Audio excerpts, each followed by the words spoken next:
వీక్షకులందరికీ నమస్కారం.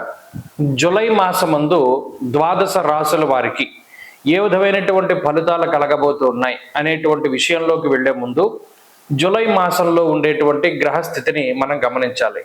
ఒక జూలై నెలలోనే చాలా విచిత్రమైనటువంటి స్థితి కనబడుతూ ఉన్నది.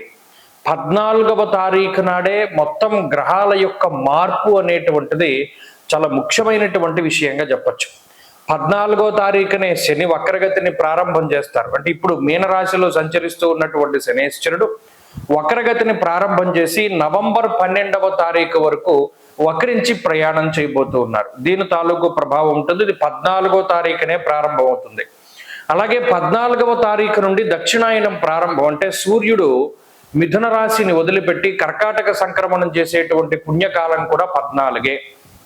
అలాగే సింహరాశి యందు సంచరిస్తూ ఉన్నటువంటి కుజుడు 14వ తారీఖు నాడే సింహరాశిని వదిలిపెట్టి ఉత్తర ఫల్గుని 2వ పాదంలోకి కన్యారాశిలోకి ప్రవేశించేటువంటి రోజు 14వ తారీఖే. అలాగే 14వ తారీఖు నాడే వృషభ రాశి యందు స్వక్షేత్రంలో సంచరిస్తూ ఉన్నటువంటి శుక్రుడు మిథునంలోకి ప్రవేశం చేస్తారంటే మిథున సంక్రమణం శుక్రుడికి 14వ తారీఖు నాడే. అలాగే జూలై 14వ తారీఖు నాడే బుధుడు వక్రగతిని ప్రారంభం చేయబోతూ ఉన్నారు.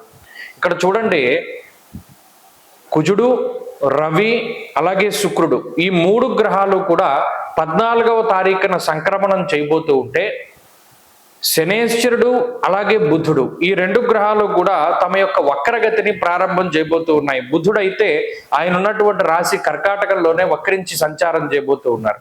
ఇది చాలా ముఖ్యమైనటువంటి విషయం. అంటే 14వ తారీఖు నాడు ఒక్కరోజు నాడే 5 గ్రహాల తాలూకు కదలికలు జరగడం అనేటువంటిది కూడా ఆ రోజుకి ఎంతో ప్రాముఖ్యతని సంతరించుకోబోతూ ఉన్నది.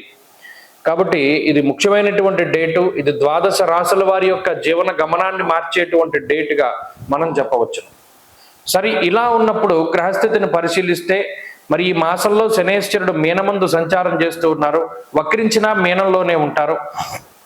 14వ తారీఖు వరకు రవి మిథునంలో ఉంటారు. 14 తర్వాత కర్కాటకానికి వస్తారు.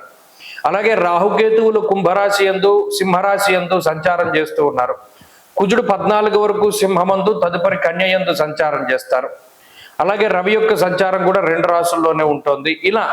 ఇటువంటి గోచార పరిస్థితి దృష్ట్యా ద్వాదశ రాశుల వారికి మనం ఉండేటువంటి ఫలితాలను కూడా అలాగే ఇంకొక ముఖ్యమైనటువంటి విషయం ఏంటి అంటే ఈ జూలై నెలలోనే గురుమౌఢ్యమి అనేటువంటిది కూడా వెళ్ళిపోబోతూ ఉన్నది.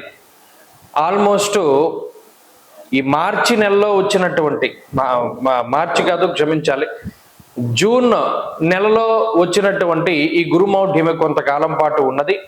ఆ గురుమౌఢ్యమి జూలై 7వ తారీఖు తోటి వెళ్ళిపోతూ ఉన్నది. ఈ గురుమౌఢ్యమి వెళ్ళిపోయినా కూడా ఆషాఢ మాసం కాబట్టి ఇది శూన్యమాసము అంటారు. ఈ శూన్యమాసంలో ఏ విధమైనటువంటి శుభ కార్యక్రమాలు చేయకూడదు. అంటే వివాహాది ఉపనయనాది క్రతువులు, శంకుస్థాపనలు అంటే గృహారంభాలు, గృహప్రవేశాలు ఇలాంటివి కూడా చేయకూడదు. అలాగే ఈ మాసానికి ఇంకొక ప్రాముఖ్యత ఉన్నది. ఏమిటి అంటే మాస శివరాత్రి, ఆరుద్ర నక్షత్రం 2 కూడా కలిపి వచ్చేటువంటి మాసం ఈ మాసం.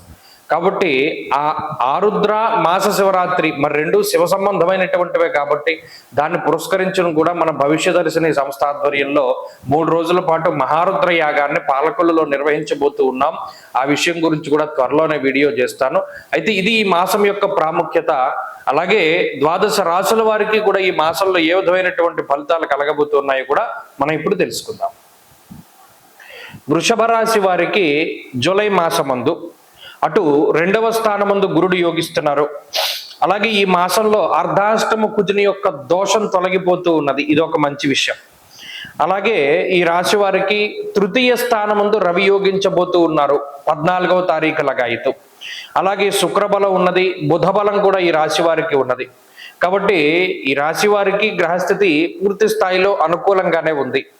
ఎక్కడా ఇబ్బంది పడేటువంటి పరిస్థితులు లేవు. ప్రత్యేకించి 14వ తారీఖుకి ముందు తర్వాత అని 2 భాగాలుగా ఈ మాసాన్ని చూస్తే, ఎందుకంటే 5 రకాలైనట్టు 5 గ్రహాలు 14వ తారీఖు నుండి తమ యొక్క గ్రహగతుల్ని మార్చుకుంటున్నాయి. కాబట్టి 14వ తారీఖు ముందు తర్వాత ఉండేటువంటి వాతావరణాల్లో 14 దాటాక అర్ధాష్టమ కుజ దోషం తగ్గడం, శని వక్రగతి ప్రభావం ఉండడం, ఇటువంటివి కొన్ని కుటుంబపరమైనటువంటి చికాకుల నుండి బయటపడేస్తాయి. మానసికంగా ఉండేటువంటి అనేక రకాలైనటువంటి సమస్యల నుండి బయటపడేస్తాయి. ఆరోగ్యాభివృద్ధిని, సంతానాభివృద్ధిని కలిగిస్తూ ఉంటాయి.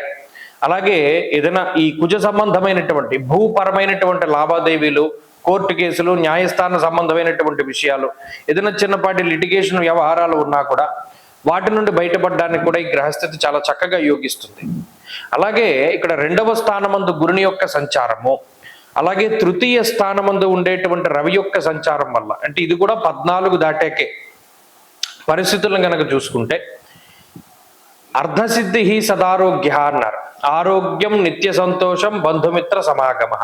అంటే బంధువులు మిత్రులు మన ఇంటికి వస్తారు. ఎప్పుడు వస్తారు? ఏదైనా శుభ కార్యక్రమాలు జరిగినప్పుడు వస్తారు.